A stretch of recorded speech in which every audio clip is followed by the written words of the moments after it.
Morning everyone. अब तक हमने देखा कि मैग्नेट क्या होता है, history of magnet, properties of magnet, earth as a magnet, magnetic field lines, property of magnetic field lines, bar magnet and magnetic field lines around bar magnet. अब हम अगले फेज की ओर चलते हैं जो कि हमारा मेन टॉपिक है चैप्टर का, मैग्नेटिक इफेक्ट्स ऑफ करंट। तो उससे पहले हम देखते हैं हमारे heading effects of current. Current क्या है? Rate of flow of charge. अब इस करंट के इफेक्ट कौन कौन से हैं? तो पहला इफेक्ट है chemical effect of current. Chemical effect आपने क्लास 8 में पढ़ा हुआ है। यहां आपने इलेक्ट्रोप्लेटिंग पढ़ी हुई थी। जब किसी सॉल्यूशन में या इलेक्ट्रोलाइट में करंट पास की जाती थी तो वहां आपने इफेक्ट देखा होगा और इसका यूज हम इलेक्ट्रोप्लेटिंग के रूप में करते थे। जैसे आज हमारे टैप वगैरह हैं, नल वगैरह हैं, वहां हम उनको शाइन करते हैं क्रोमियम की प्लेटिंग करके, या चांदी के जो ज्वेलरी होती है उस पर हम सोने का पानी चढ़ाते हैं। That is why electroplating, that is chemical effects of current. Next is electrical effect of current.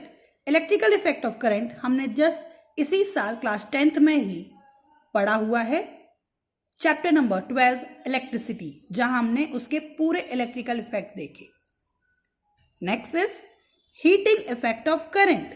Heating effect of current भी हमने इसी साल क्लास 12th में ही पढ़ा है after electrical effect. Heating effect में हम देखा हमने कि कैसे जब ज्यादा देर तक किसी इलेक्ट्रिकल वायर में करंट पास होती है तो वायर गर्म होने लगता है और उसके कुछ इफेक्ट्स देखे। Now we are going on the topic magnetic effects of current, that is our chapter. Means एक करंट के कितने इफेक्ट आपने देखे। तो अब देखना है मैग्नेटिक इफेक्ट ऑफ करंट क्या होता है। तो सबसे पहले अगर हम बात करें कि मैग्नेटिक इफेक्ट जो सबसे पहले देखा गया वो किसने देखा, किसने ऑब्जर्व किया? That is Hans Christian Oersted. इन्होंने ही सबसे पहले इस इफेक्ट को देखा और रिलेशन दिया मैग्नेटिक इफेक्ट ऑफ करंट में। ठीक, अब इन्होंने किया क्या? अब देखते हैं हम इसका एक डेमोन्स्ट्रेशन। इसके लिए हम क्या करते हैं, हम सबसे पहले एक इलेक्ट्रिकल वायर लेते हैं। इस इलेक्ट्रिकल वायर को हम किसी बैटरी या पावर सप्लाई से जोड़ देते हैं with the help off switch के। जैसे ही स्विच ऑन करेंगे करंट आई पास होगी, स्विच ऑफ करेंगे करंट पास नहीं होगी। अब इस कंडक्टिंग वायर के नीचे हमने एक कंपास निडल रख दिया। हमने ये सिस्टम कुछ इस तरीके से किया है कि जो वायर है या जो करंट की डायरेक्शन हो वो साउथ से नॉर्थ की ओर हो। मतलब कि हमने इस तरीके से वायर को रखा हुआ है कि जो करंट फ्लो होगी वो कहां से होगी? साउथ से नॉर्थ की ओर। ठीक है। अब जैसे ही यहां हम स्विच ऑन करेंगे, स्विच ऑन के पहले मैं बता दूं डायरेक्शन कहां है, नॉर्थ साउथ आप दिख रहे हैं। ठीक है। जैसे ही स्विच ऑन करेंगे हमने यहां देखा कि ये जो कंपास निडल थी वो डिफ्लेक्ट हो गई, अपने आप डिफ्लेक्ट हो गई और वो यहां से इस डायरेक्शन में डिफ्लेक्ट हुई। किस डायरेक्शन में? इस डायरेक्शन में। तो इस डायरेक्शन को हम कौन सी डायरेक्शन बोलेंगे? वेस्ट डायरेक्शन में। मतलब कि जब करंट साउथ से नॉर्थ जा रही थी तो deflection onwards west, SNOW, snow, इसलिए इस लॉ को स्नो लॉ भी कहते हैं। मतलब कि कंपास निडल यहां डिफ्लेक्ट हुई और वापस ऐसे आ गई। इसका ये मतलब नहीं जब तक करंट फ्लो हुई तब तक ये उसी डायरेक्शन में रही, केवल स्विच ऑन करते समय। अब वापस इधर है, करंट पास हो रही है। अब क्या किया? अगेन स्विच ऑफ किया। जैसे स्विच ऑफ किया अपोजिट डायरेक्शन में, पहले कहां गई थी? इस डायरेक्शन, अब कहां गई? इस डायरेक्शन में निडल हो गई। ठीक है। फिर से ऑन किया, फिर ऑन किया इस डायरेक्शन में, फिर ऑफ किया इस डायरेक्शन में। मतलब कि केवल जब करंट सप्लाई देते हैं या बंद करते हैं तब जाके यहां कोई डिफ्लेक्शन हो रहा था। चूंकि कंपास निडल खुद एक मैग्नेट है और मैग्नेट कब डिफ्लेक्ट होगी? जब कहीं इसको मैग्नेटिक इफेक्ट दिखेगा। और अगर मैग्नेट इस करंट के कारण डिफ्लेक्ट हो रही है, इट मींस करंट में भी मैग्नेटिक इफेक्ट होता है। अदरवाइज ये जो मैग्नेटिक निडल है ये कभी भी आपकी डिफ्लेक्ट नहीं होती। आई रिपीट, जब किसी कंडक्टर को हमने किस तरीके से रखा, साउथ से नॉर्थ साइड रखा, तो हमने देखा कि करंट पास होते टाइम जो निडल थी वो वेस्ट साइड डिफ्लेक्ट हो गई। इसे हम बोलते हैं मैग्नेटिक इफेक्ट्स ऑफ करंट का डेमोन्स्ट्रेशन। अब कुछ अपन अलग से बात करते हैं। अगर इस कंपास निडल को वायर के नीचे ना रख के वायर के ऊपर रखते, ठीक है, तो क्या होता, तो जैसे ही आप स्विच ऑन करते तो अभी डायरेक्शन का क्या थी, दैट साइड, अब डायरेक्शन हो जाएगी दिस साइड, इस साइड आ जाएगी। और जैसे ही बंद करते तो बंद करने पहले डायरेक्शन क्या थी, बंद करने में इस साइड, आप किस साइड हो जाएगी, उस साइड, मतलब जस्ट अपोजिट हो जाती, ठीक है। या इसको एक और थर्ड तरीके से देखें, अगर करंट साउथ से नॉर्थ ना जाके नॉर्थ से साउथ जा रही होती और ये नीचे ही रखा होता तो भी अपोजिट केस होता। It means that is having a particular direction. इसलिए हमने बोला था मैग्नेटिक फील्ड क्या होती है, वेक्टर क्वांटिटी होती है, ठीक है। अब डायरेक्शन यहां आ रही तो हमें इसके लिए डायरेक्शन के लिए क्या चाहिए, एक ऐसी चीज चाहिए जिससे हम डायरेक्शन ऑफ मैग्नेटिक फील्ड निकाल लें। तो सबसे पहले तो देखें कि मैग्नेटिक फील्ड कैसे होता है। माय डियर, जब कोई कंडक्टिंग वायर होता है, आपकी मानिए एक वायर है, तो उसमें करंट की डायरेक्शन क्या है, इस साइड जा रही है। लेकिन जो इलेक्ट्रिक फील्ड होगी वो कैसी होगी, उसके चारों ओर, वायर की चारों ओर, अगर ये वायर में करंट ऊपर जा रही है तो मैग्नेटिक फील्ड कहाँ होगी, इधर, इधर चारों ओर होगी, सर्कल के फॉर्म में होगी।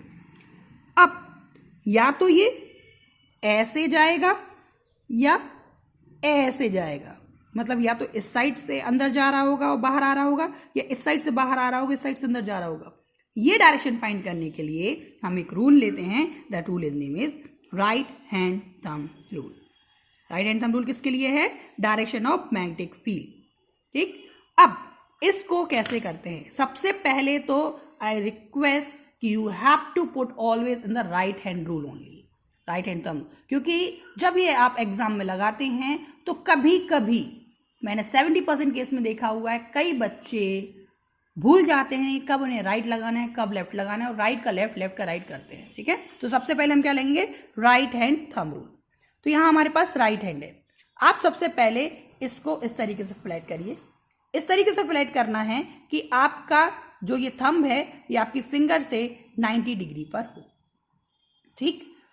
अब आपको इस थंब को उस डायरेक्शन में लेना है जिस डायरेक्शन में आपकी क्या है, करंट। तो करंट हमारी किस डायरेक्शन में जा रही है, अभी ऊपर की ओर। हम इसको एक वायर मानते हैं, वायर ऊपर की ओर जा रही है करंट, तो हमने इसको क्या लिया, थंब इस तरीके से और ये इस तरीके से।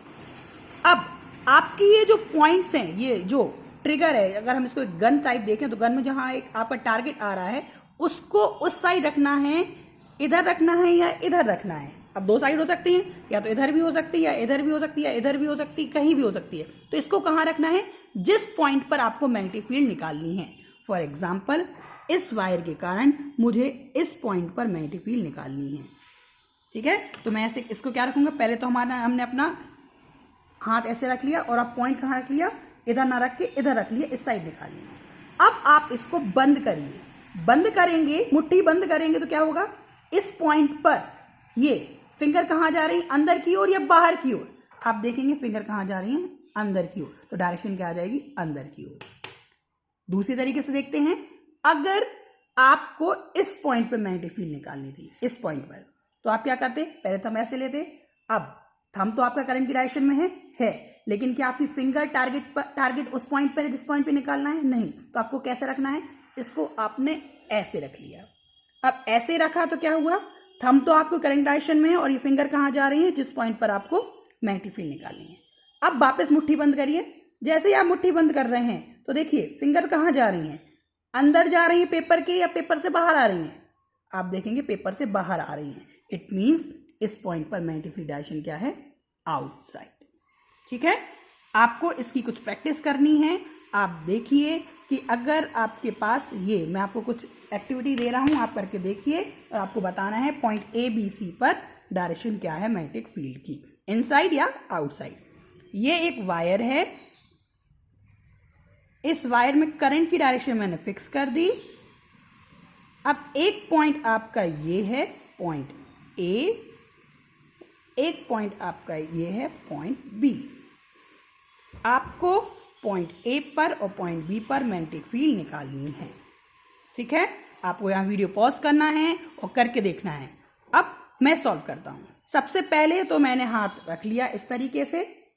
अब सबसे पहले मेरे को थंब कैसे लेके चलना है, थंब को करंट की डायरेक्शन में करना है। तो हाथ को मैंने ऐसे ही रखा और करंट डायरेक्शन क्या है, दिस साइड, वायर में इस साइड। ठीक है, अब अगर पॉइंट ए है तो पॉइंट ए पर हमारा ट्रिगर है क्या, बिल्कुल पॉइंट ए इसी साइड है तो पॉइंट ए है। मुट्ठी बंद की तो क्या आएगा, मुट्ठी बंद की तो बाहर की ओर, मतलब पॉइंट ए पर जो मैग्नेटिक फील्ड लाइन आएगी, हाँ इसके हम पहले तो क्या आएगा, एक सर्कल टाइप का एक स्ट्रक्चर बनेगा और सर्कल में क्या आएगी, ये बाहर की ओर, मतलब यहां से मैग्नेटिक फील्ड लाइन बाहर की ओर आएगी। ठीक है, अगर सर्कल बी पर सर्कल की बात करें तो देखें बी पर क्या होगा, यहाँ अंदर जाएगी या बाहर जाएगी। तो वापस हमने ऐसे रखा तो पहले करंट की डायरेक्शन में थंब ले गए। ठीक, अब हमारी फिंगर्स क्या उस पॉइंट पे को ट्रिगर कर रही हैं जिस पर हमें निकालना है, नहीं, तो हमें कैसा करना पड़ेगा, इसको इस तरीके से करना पड़ेगा। और इस तरीके से किया तो इसके बाद जब हम इसको फोल्ड करेंगे तो क्या जाएगा, ये अंदर की साइड जाएगी। अंदर की साइड जाएगी मतलब इसकी डायरेक्शन क्या हो जाएगी, दिस वन। ठीक है, ऐसे आप प्रैक्टिस करिए।